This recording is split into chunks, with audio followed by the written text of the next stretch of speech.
প্রিয় দর্শক, স্বামী স্ত্রীর সম্পর্ককে ইসলামে একটি পবিত্র সম্পর্ক।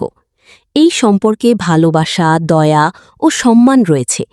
কিন্তু অনেকেই জানতে চান স্ত্রীর সাথে সহবাসের সঠিক সময় কোনটি। ইসলাম এ বিষয়ে কী নির্দেশনা দিয়েছে? আজকের ভিডিওতে আমরা কুরআন হাদিসের আলোকে সহজভাবে জানব। ভিডিওটি শেষ পর্যন্ত দেখুন, কারণ আজকের আলোচনা আপনার দাম্পত্য জীবনকে আরও সুন্দর ও শান্তিময় করতে সাহায্য করতে পারে। সহবাসের আগে ইসলামের দৃষ্টিভঙ্গি। ইসলামে স্বামী স্ত্রীর সম্পর্ককে ইবাদতের মর্যাদা দেওয়া হয়েছে। হালালভাবে স্ত্রীকে ভালোবাসা ও তার হক আদায় করা সওয়াবের কাজ।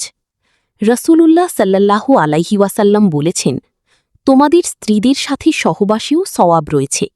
সহি মুসলিম। অর্থাৎ স্বামী স্ত্রীর এই সম্পর্ক শুধু দুনিয়াবি নয়, বরং নেকির কারণও হতে পারে। প্রতি 6 মাস কোনটি উত্তম? 1. রাতের সময় উত্তম। ইসলামী আলিমদের মতে রাতের সময় সহবাস করা উত্তম, কারণ রাত মানুষকে শান্ত ও আরাম দেয়। সারাদিনের ক্লান্তির পরে স্বামী স্ত্রী একে অপরের কাছে সময় দিতে পারেন। কুরআনে আল্লাহ বলেন, তিনি তোমাদের জন্য রাতকে করেছেন আবরণস্বরূপ। সূরা আল ফুরকান 47। রাতের নিরিবিলি পরিবেশ স্বামী স্ত্রীর সম্পর্ককে আরও মধুর করে তোলে। 2. স্ত্রী যখন মানসিকভাবে প্রস্তুত। শুধু নিজের ইচ্ছা নয়, স্ত্রীর ইচ্ছা ও মানসিক অবস্থার প্রতিও গুরুত্ব দিতে হবে। ইসলাম জোরপূর্বক বা কষ্ট দিয়ে সম্পর্ক পছন্দ করে না। স্বামী স্ত্রীর মধ্যে ভালোবাসা, হাসি, আনন্দ ও কোমল আচরণ থাকা জরুরি। রসুল সাল্লাল্লাহু আলাইহি ওয়াসাল্লাম স্ত্রীদের সাথে কোমল আচরণ করতেন এবং উম্মতকে সেই শিক্ষা দিয়েছেন। 3. পবিত্র অবস্থায় থাকা। সহবাসের আগে পরিচ্ছন্নতা ও পবিত্রতার প্রতি গুরুত্ব দেওয়া ইসলামের শিক্ষা। সুগন্ধি ব্যবহার, মিসওয়াক বা দাঁত পরিষ্কার করা এসব দাম্পত্য ভালোবাসা বাড়ায়।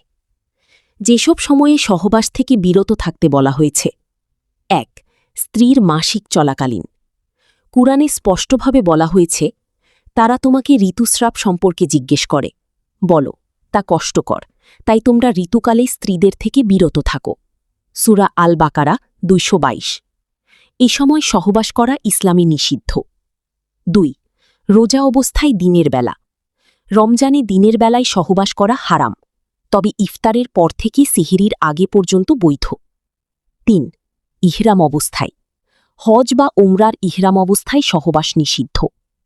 সহবাসের আগে যে দোয়া পড়তে হয়। রাসূল সাল্লাল্লাহু আলাইহি ওয়াসাল্লাম একটি সুন্দর দোয়া শিখিয়েছেন।